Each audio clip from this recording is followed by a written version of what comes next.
Hi Tamilians, welcome to Thamizhachi YouTube channel. இன்றைக்கி என்ன பார்க்க போகிறோன்னா பிளாக் அண்ட் ஒயிட் சப்ஜெக்ட் பற்றி தான் பார்க்க போகிறோம். அது என்னடா பிளாக் அண்ட் ஒயிட் சப்ஜெக்ட்னு கேட்குறீங்களா? அதாவது ஃபார்மசூட்டிக்கல் ஜூரிஸ்ப்ரூடென்ஸ். ஃபார்மசூட்டிக்கல்ஸ்னால் மெடிசன் ரிலேட்டடாக இருக்கிறதெல்லாம் ஒயிட் டினோட் பண்ணும். அதே ஜூரிஸ்ப்ரூடென்ஸ் அதாவது லாவை டினோட் பண்ணுறதெல்லாம் பிளாக்கை டினோட் பண்ணும். அதனால தான் இதை பிளாக் அண்ட் ஒயிட் சப்ஜெக்ட்னு சொல்கிறோம். அதாவது கருப்பு வெள்ளை சப்ஜெக்ட்டுன்னு தமிழில் சொல்லுவாங்க. வாங்க இன்ட்ரெஸ்டிங்கான லைஃப் ஓரியன்ட் அதாவது ஃபார்மசி ஓரியன்ட் லாக்குள்ளே போகலாம். எல்லாரும் ஜூடிஸ் அப்படின்னு ஒரு வார்த்தை கேட்டதும் அச்சோ ஜூடிஸா, இது ஒரு ட்ரை சப்ஜெக்ட் ஆச்சு, படித்தாவே மறந்துடும், படித்தா புரியவே புரியாது, ஃபார்மசி ரிலேட்டடாகவே இல்லைன்னு நம்ம நிறைய பழி போட்டு இருக்கிற ஒரு சப்ஜெக்ட் பற்றி தான் பார்க்க போகிறோம். பட் அது ஒரு அழகான சப்ஜெக்ட், ரொம்ப ஈஸியான சப்ஜெக்ட், ஸ்டோரி மாதிரி படிக்கலாம் அப்படின்னு நான் சொல்லும் போதே நிறைய பேர் என்னை திட்டிட்டு இருப்பீங்க. இந்த சப்ஜெக்டை போய் அழகான சப்ஜெக்ட்டுன்னு சொல்கிறியேன்னு நிறைய பேர் மனசில் நினச்சிட்டு இருப்பீங்க. அப்படியெல்லாம் கவலைப்பட வேணாம். இந்த சப்ஜெக்டை இன்ட்ரெஸ்ட்டாக டீச் பண்ண நம்ம தமிழச்சி சேனல் இருக்குது. அப்படியே இந்த ஸ்டோரி கேட்கும்போது நம்ம சேனலை சப்ஸ்கிரைப் பண்ணிடுங்க, அந்த பெல் பட்டனையும் கிளிக் பண்ணிடுங்க. அப்போது தான் நான் போடுற இன்ஃபர்மேஷன் உங்களுக்கு உடனே கிடைக்கும். என்னடா ஸ்டோரின்னு சொல்கிறேன்னு பார்க்குறீங்களா? இதை ஸ்டோரி மாதிரி தான் படிக்க போகிறோம். சாரி ஸ்டோரி மாதிரி லைஃப்பை கற்றுக்க போகிறோம். வாங்க வீடியோக்குள்ளே போகலாம். ஃபார்மசூட்டிக்கல் ஜூரிஸ்ப்ரூடென்ஸ்னால் என்ன? ஜூரிஸ்ப்ரூடென்சியா அப்படிங்கிற ஒரு லாட்டின் வேர்ட்லேருந்து தான் நம்மளுக்கு ஜூரிஸ்ப்ரூடென்ஸ்ன்ட்டு எடுத்திருக்காங்க. ஜூரிஸ்ப்ரூடென்சியா அப்படின்னா என்னென்னா study, knowledge or skill of லாவை பற்றி படிக்கிறது தான் ஜூரிஸ்ப்ரூடென்ஸ்ன்னு சொல்கிறோம். அதாவது லானா ஒரு செட் ஆஃப் ரூல்ஸ். நம்ம ரூல்ஸ் போடும்போதே எவ்வளவோ கோல்மால்ஸ் பண்ணுறோம். அதே ரூல்ஸ் இல்லைன்னா அச்சச்சோ அது சொல்லவா வேணும். அதனால தான் நம்மளுக்கு ஃபார்மசிக்கு ஒரு ரூல் கொண்டு வந்திருக்காங்க, அதாவது லா கொண்டு வந்திருக்காங்க. அப்படியே ஃபார்மசூட்டிக்கல் ஜூரிஸ்ப்ரூடென்ஸ்னால் என்னன்னு பார்க்கலாம். Study of rules regulation of pharmacy and related drugs and pharmaceuticals. அதாவது ஃபார்மசியோட லா அண்ட் ரெகுலேஷன்ஸ் பற்றி படிக்கிறது தான் pharmaceutical jurisprudence. Father of pharmaceutical jurisprudence யாருன்னு பார்த்தீங்கன்னா ரொம்ப இன்ட்ரெஸ்டாக இருக்கும். ஒரு இந்தியன் ஃபார்மசிஸ்ட் தான் சர் ராம் நாத் கோப்ரா அப்படிங்கிறவர். இவர் ஃபாதர் ஆஃப் ஃபார்மசூட்டிக்கல் ஜூரிஸ்ப்ரூடென்ஸ் மட்டும் இல்லை, ஃபாதர் ஆஃப் இந்தியன் ஃபார்மகாலஜி அப்படின்னு சொல்லப்படுறாரு. சரி, அப்படியே வாங்க நம்ம ஃபார்மசூட்டிக்கல் ஜூரிஸ்ப்ரூடென்ஸ் எதுக்காக படிக்கிறோன்னு அப்படியே ஒரு கிளான்ஸ் பார்க்கலாம். ஃபார்மசூட்டிக்கல் லீகலைசேஷன் பற்றி ஒரு பேசிக் நாலேஜ் நம்மளுக்கு தெரியணும் அப்படிங்கிறதுக்காக தான் ஃபார்மசூட்டிக்கல் ஜூரிஸ்ப்ரூடென்ஸ் படிக்கிறோம். அதாவது லீகலைசேஷன்னா என்னென்னா சட்டம். நம்ம ஃபார்மசூட்டிக்கல் ஜூரிஸ்ப்ரூடென்ஸ் படிக்கிறதுக்கு முன்னாடி ஒரு 10 வார்த்தை மட்டும் முன்னாடி கற்று வச்சுக்கணும். அந்த 10 வார்த்தை ரிப்பீட்டடாக அடிக்கடிக்கு வந்துகிட்டே இருக்கும். அதெல்லாம் என்னென்னா லீகலைசேஷன், ஆக்டு, ரூல்ஸ், அஃபென்ஸ், பெனாலிட்டிஸ், இந்த மாதிரி ஒரு 10 வேர்ட்ஸ் இருக்குது. அது உங்களுக்கு நம்ம வரப்போட வீடியோஸில் நான் உங்களுக்கு ஒவ்வொன்றா எக்ஸ்பிளைன் பண்ணுறேன். இதெல்லாம் பார்த்திங்கன்னா ஃபுல்லாக நம்ம ஃபார்மசி ஓரியன்டாக இருக்காது, லா ஓரியன்டாக இருக்கும். அதனால் இந்த வேர்ட்ஸ்லாம் முன்னாடியே மீனிங் தெரிஞ்சுக்கிறது நல்லது. இப்போ வாங்க நம்ம சிலபஸ்க்குள்ளே போகலாம்.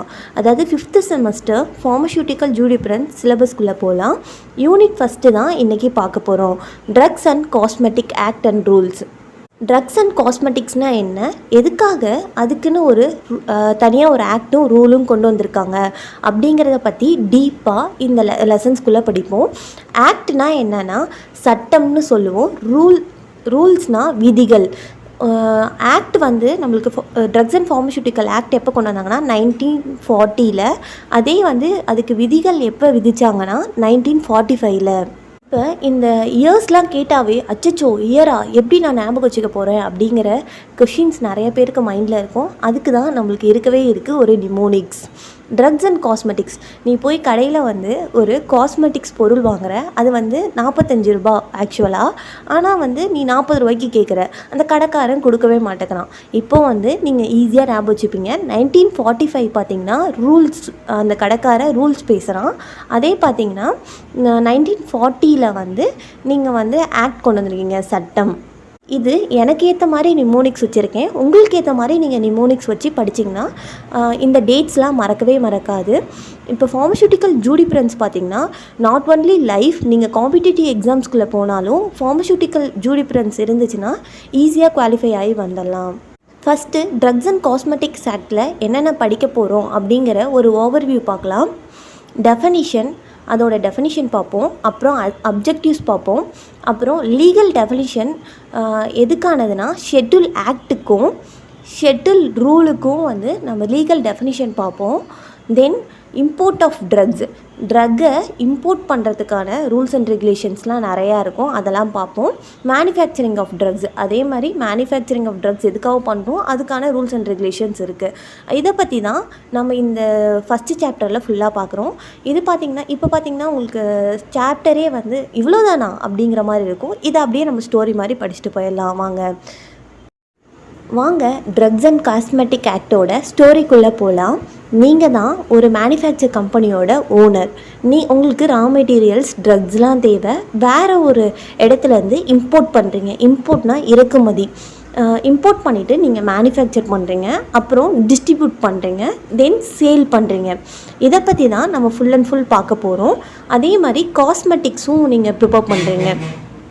இதெல்லாமே பார்த்திங்கன்னா ஒரு குவாலிஃபைட் பர்சன்ஸ், அதாவது bpharm, நம்மள மாதிரி bpharm படித்த ஒரு குவாலிஃபைட் பர்சன்ஸ் வச்சு பண்ணுறீங்க. தென் அவங்கக்கிட்ட லைசன்ஸ் இருந்தால் தான் நம்ம வந்து இதை ப்ரிப்பேர் பண்ண முடியும். இதை பற்றி தான் இந்த ஃபுல் அண்ட் ஃபுல் இந்த ஸ்டோரியில் பார்க்க போகிறோம். நீங்கள் மேனுஃபேக்சர் பண்ணுறதெல்லாம் பார்த்திங்கன்னா இந்த சென்ட்ரல் கவர்மெண்ட்டும் இந்த ஸ்டேட் கவர்மெண்ட் வச்சுருக்க ட்ரக் கண்ட்ரோலர் அத்தாரிட்டிஸ் வந்து அதை செக் பண்ணுவாங்க. இதெல்லாம் கரெக்டாக இருக்கா, லிமிட்குள்ளே இருக்கா, தென் இதை வந்து சேல் பண்ணலாமா, கிளினிக்கல் ட்ரையல்ஸ்லாம் முடிஞ்சிருச்சா, இந்த மாதிரி நிறையா இதை வந்து செக் பண்ணுறது பார்த்திங்கன்னா ட்ரக் கண்ட்ரோலர் அத்தாரிட்டிஸ். இப்போது நம்மளுக்கு ஆக்ட் வந்து 1940 கொண்டு வந்தோன்னு சொல்லியிருக்கோம். அதே வந்து ரூல்ஸ் வந்து 1945 கொண்டு வந்திருக்காங்க. அமெண்ட்மெண்ட், இந்த அமெண்ட்மெண்ட்டுங்கிற வார்த்தை நிறைய இடத்துல படிப்போம். அமெண்ட்மெண்ட்னா மாற்றி அமைக்கிறது. இது ஏற்கனவே வந்து ஒரு சட்டத்தை கொண்டு வந்த இதை திருத்தி மாற்றி அமைக்கிறது. ஒன்றா ஏதோ ஒன்று ஆட் பண்ணியிருப்பாங்க, இல்லைன்னா டெலிஷன் பண்ணியிருப்பாங்க. இது 1972 தான் ஃபஸ்ட்டு ஒரு அமெண்ட்மெண்ட் கொண்டு வந்திருக்காங்க. அப்புறம் 1982 வந்து அதே 10 வருஷம் கழித்து 1982 ஒரு அமெண்ட்மெண்ட் கொண்டு வந்திருக்காங்க. இது பார்த்திங்கன்னா அந்த ஷெட்யூல் ட்ரக்ஸ்லாம் வந்து மாற்றி அமைச்சிருக்காங்க. EIL அப்படிங்கிற இதை வந்து பார்த்திங்கன்னா எலிமினேட் பண்ணியிருக்காங்க. இதெல்லாம் நீங்கள் ஷார்ட் ஃபார்மாக இந்த மாதிரி வச்சுக்கோங்க. எல் அப்படின்னு EIL. GH, அந்த GH என்ன பண்ணியிருக்காங்க, ரிவைஸ் பண்ணிவிட்டு எக்ஸ்பெண்ட் பண்ணியிருக்காங்க, அதாவது பெருசு பண்ணியிருக்காங்க. அப்புறம் எக்ஸ் பார்த்திங்கன்னா ஆட் பண்ணியிருக்காங்க. இதெல்லாம் பார்த்திங்கன்னா உங்களுக்கு மனசில் எப்படி தோணுதோ அந்த மாதிரி ஸ்டோரியாக வச்சுக்கோங்க. 1988 பார்த்திங்கன்னா அதாவது ஷெட்யூல் M ட்ரக்ஸும் ஷெட்யூல் Y ட்ரக்ஸையும் எக்ஸ்டாப்ளிஷ் பண்ணியிருக்காங்க. ஜம்மு அண்ட் காஷ்மீருக்காகவே கொண்டு வந்தது தான் ஷெட்யூல் M அண்ட் Y.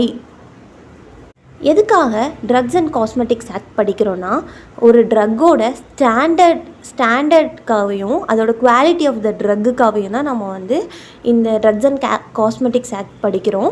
ஒரு சப்ஸ்டாண்டர்ட் ட்ரக்கை வந்து அவாய்ட் பண்ணுறதுக்காக தான் படிக்கிறோம். சப்ஸ்டாண்டர்ட்னால் ஒரு ஸ்டாண்டர்டைசேஷன் ட்ரக்கை விட இம்ப்யூரிட்டிஸோ இல்லை அடல்ட்ரேஷனோ இருந்துச்சுன்னா அது வந்து நம்ம பாடிக்கு வந்து ஹார்ம்ஃபுல்னஸ் ஏற்படுத்தும். அதுக்காக தான் நம்ம வந்து ட்ரக்ஸ் அண்ட் காஸ்மெட்டிக்ஸ் ஆக்ட் படிக்கிறோம். நெக்ஸ்ட்டு பார்த்திங்கன்னா இம்பார்ட்டண்ட் டெஃபினிஷன்ஸ்லாம் இருக்குது, அதெல்லாம் பார்த்துட்டு போகலாம். வாங்க டெஃபினிஷனுக்குள்ளே போகலாம். ட்ரக்குனா என்னன்னு ஃபஸ்ட்டு பார்க்கலாம் வாங்க. ஒரு சப்ஸ்டன்ஸ் வந்து எக்ஸ்டர்னலாகவோ இல்லை இன்டர்னலாகவோ எடுத்துக்கும் போது அது ஒரு டிசீஸை டயக்னோசிஸ் பண்ணுறதுக்கோ இல்லை ட்ரீட் பண்ணுறதுக்கோ இல்லை ப்ரிவென்ட் பண்ணுறதுக்கோ க்யூர் பண்ணுறதுக்கோ யூஸ் ஆச்சுன்னா அதை தான் ட்ரக்குன்னு சொல்லுவோம், இல்லைன்னா மெடிசின்னு சொல்லுவோம். இது பார்த்திங்கன்னா இந்த ட்ரக் வந்து நம்ம பாடிக்கு ஒரிஜினலாக வந்து யூஸாக இருக்கா இல்லை ஹார்ம்ஃபுல் கொடுக்குதா, அதாவது தீங்கான விளைவுகள் கொடுக்குதா அப்படின்னு செக் பண்ணுறதுக்காக சென்ட்ரல் கவர்மெண்ட் பார்த்திங்கன்னா drug technical advisory board DTAB அப்படிங்கிற ஒரு அசோசியேஷன் மாதிரி அத்தாரிட்டிஸ் வந்து வச்சுருக்காங்க. அவங்க தான் இதெல்லாம் செக் பண்ணுவாங்க.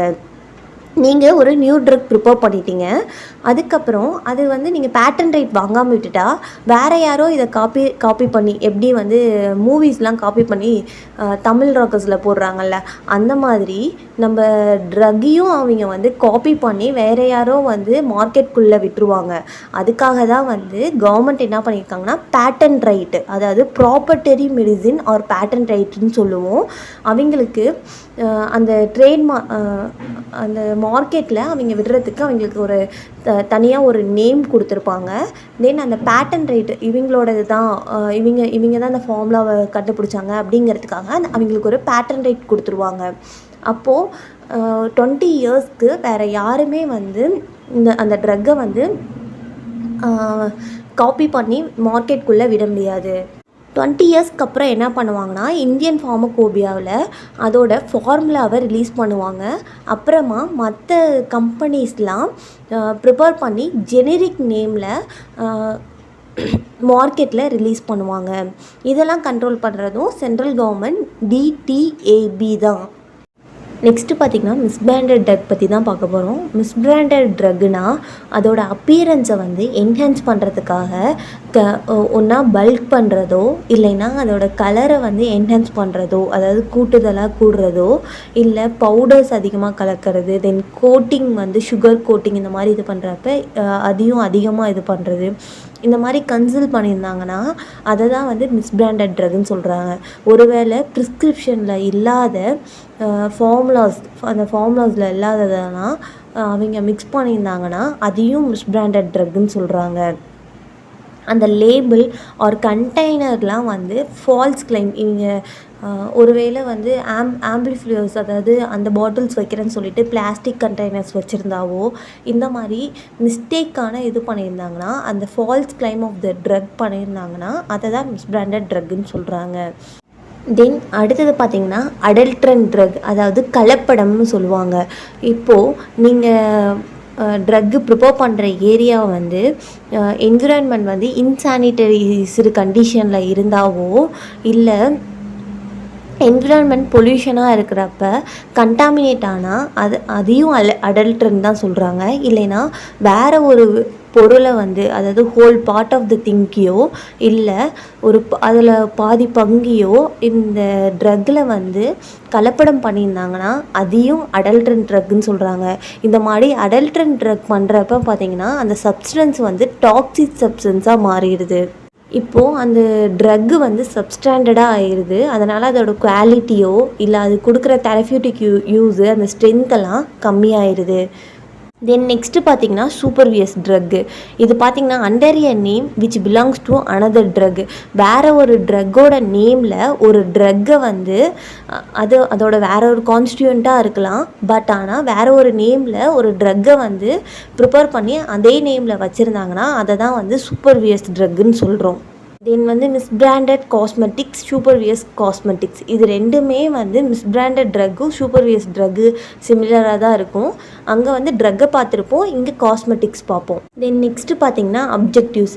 எதுக்காக நாம் வந்து ட்ரக் அண்ட் காஸ்மெட்டிக்ஸ் ஆக்ட் படிக்கிறோம் அப்படின்னா, ஒரு சப்ஸ்டாண்டர்ட் ட்ரக்கை வந்து மார்க்கெட்டில் விடாமல் ப்ரிவென்ட் பண்ணுறதுக்காகவும், ஒரு குவாலிட்டியான ட்ரக்கை வந்து மக்கள்கிட்ட போய் சேர்க்கணுங்கிறதுக்காகவும், தென் ட்ரக்கை வந்து அப்யூஸ் பண்ணுறாங்கல்ல அதை கண்ட்ரோல் பண்ணுறதுக்காகவும், control and regulation of drugs, ட்ரக்கோட யூசேஜ் வந்து கம்மியாக்கிறதுக்காக, அதாவது ஒவ்வொன்று அதிக யூசேஜ் இது பண்ணுறப்ப டாக்ஸிசிட்டி ப்ரொடியூஸ் பண்ணும், அதை வந்து கண்ட்ரோல் பண்ணுறதுக்காகவும் இந்த DTAB drug technical advisory board அதை வந்து இம்ப்ளிமெண்ட் பண்ணியிருக்காங்க. அவங்க தான் இதெல்லாம் செக் பண்ணுவாங்க.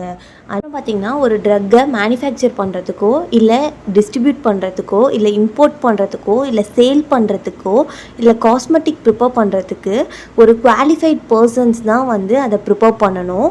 அதுவும் அவங்க licence வாங்கியிருக்கணும்.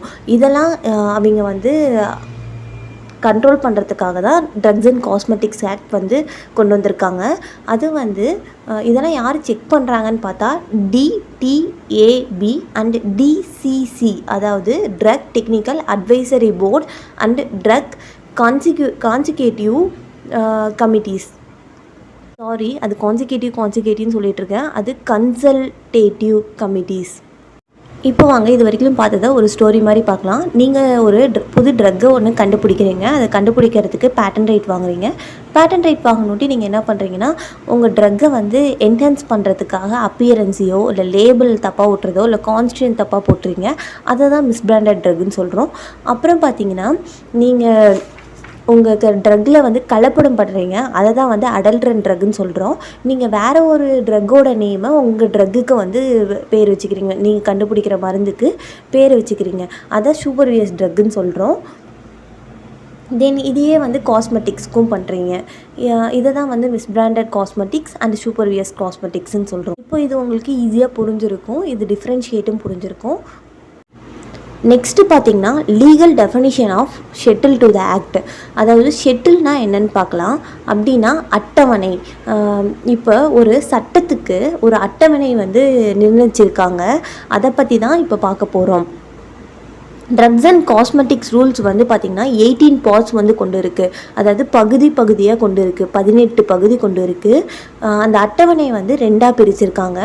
First shuttle and second shuttle. அதாவது முதலாம் அட்டவணை, இரண்டாம் அட்டவணைன்னு. அந்த முதலாம் அட்டவணையில் என்னென்ன இதாகுன்னா, இப்போ ஆயுர்வேதிக்காக இருக்கட்டும், இல்லை சித்த மருத்துவமாக இருக்கட்டும், இல்லை ஹோமியோபதி, ட்ரிப்ஸ் சிஸ்டம்னா அரபிக் சிவிலைசேஷன் இருக்குல்ல, அதை பற்றி தான் சொல்லுவாங்க. அலோபதி மெடிசன், நாம் இது பண்ணுற இதெல்லாம் அலோபதி மெடிசன்ஸ். இதோட புக்ஸ்லாம் இருக்குல்ல, அதை பற்றி ஸ்டடி பண்ணுறது தான் வந்து ஃபஸ்ட்டு ஷெட்டிலில் ஃபுல் அண்ட் ஃபுல் இருக்கும். தென் செகண்ட் ஷெட்டிலில், இரண்டாம் அட்டவணையில் பார்த்தீங்கன்னா, நம்மளுக்கு ஒரு ட்ரக்கை மேனுஃபேக்சர் பண்ணுறதா இருக்கட்டும், சேல் பண்ணுறதா இருக்கட்டும், டிஸ்ட்ரிபியூட் பண்ணுறதா இருக்கட்டும், அதை ஸ்டோர் பண்ணி ஸ்டாக் வச்சுருக்கிறதா இருக்கட்டும், இல்லை சோல் பண்ணுறதா இருக்கட்டும், வேறு யார்ட்டையும் விற்கிறதா இருக்கட்டும், தென் எக்ஸ்போர்ட் பண்ணுறதா இருக்கட்டும், இம்போர்ட் பண்ணுறதா இருக்கட்டும், இது எல்லாம் பார்த்திங்கன்னா இரண்டாம் அட்டவணையில் சேரும். நெக்ஸ்ட்டு பார்த்தீங்கன்னா, legal definition of schedule to the rules. இந்த ஷெட்டில் டு த ரூல்ஸ் பார்த்தீங்கன்னா 23 ரூல்ஸ் வந்து கொண்டு இருக்குது. இது வந்து ஏ டு ஒய் வரைக்கும் நம்மளுக்கு ஆல்ஃபபெட்டிக்ஸில் ஃபுல்லாக கண்டெயின் ஆகிருக்கு. இந்த ஷெட்டில் டு த ரூல்ஸ் வந்து யார் வந்து கொடுத்துருக்காங்கன்னு பார்த்தீங்கன்னா, ட்ரக் அத்தாரிட்டிஸ்லாம் இருக்காங்க பார்த்தீங்கன்னா, அவங்க தான் இந்த 23 ஷெட்டில் டு த ரூல்ஸ் வந்து கொடுத்துருக்காங்க. இந்த விதிகள் கொடுத்துருக்காங்க. இந்த 23 ஷெட்டில் டு த ரூல்ஸ், அதாவது இந்த 23 ரூல்ஸோட அட்டவணை பார்த்திங்கன்னா நம்ம நெக்ஸ்ட்டு வீடியோவில் பார்க்கலாம். இது வந்து ஸ்டோரி மாதிரியும் அதுக்கப்புறம் நிமோனிக்ஸ் கலந்து நம்ம படிக்கலாம். இது வந்து ரொம்ப ஈஸியாக இருக்கும். நான் உங்களுக்கு வந்து ரொம்ப ஈஸியாக ஸ்டோரி மாதிரி சொல்லித்தரேன். ஏன்னா ரொம்ப நேரம் இந்த வீடியோ வந்து பெருசாக போயிட்டே இருந்தால் உங்களுக்கும் போர் அடிக்க ஆரம்பிச்சிடும் தமிழியன்ஸ். அதனால் நெக்ஸ்ட்டு வீடியோவில் இதை பற்றி ப்ரீஃபாக உங்களுக்கு சொல்கிறேன். தென் இது முடித்ததுக்கப்புறம் பார்த்திங்கன்னா இம்போர்ட் ஆஃப் ட்ரக்ஸும் அதுக்கப்புறம் மேனுஃபேக்சரிங் ஆஃப் ட்ரக்ஸ் தான் இருக்குது. இந்த சாப்டர் அவ்வளோதான் முடிஞ்சிருச்சு. எப்படி பார்த்திங்கன்னா ஈஸியாக வந்து ஜூரிஸோட ஃபஸ்ட்டு சாப்டர் முடிய போகுது. இந்த மாதிரி ஜாலியாக வந்து நம்ம ஸ்டோரி கேட்டுட்டு படிக்கலாம் வாங்க ஃப்ரெண்ட்ஸ். நம்ம சேனலை அப்படியே சப்ஸ்கிரைப் பண்ணிடுங்க. அப்படியே அந்த பெல் பட்டனையும் கிளிக் பண்ணிடுங்க. சப்போர்ட் பண்ணுங்கள். உங்கள் சப்போர்ட் வந்து ரொம்ப அதிகமாகிட்டே இருக்குது. தென் நம்ம வந்து இன்றைக்கி வந்து பார்த்திங்கன்னா 100Kக்கு மேலே நம்ம ரீச் பண்ணியிருக்கோம். Thank you Tamilians. சரி, பாய். நெக்ஸ்ட் வீடியோவில் பார்க்கலாம்.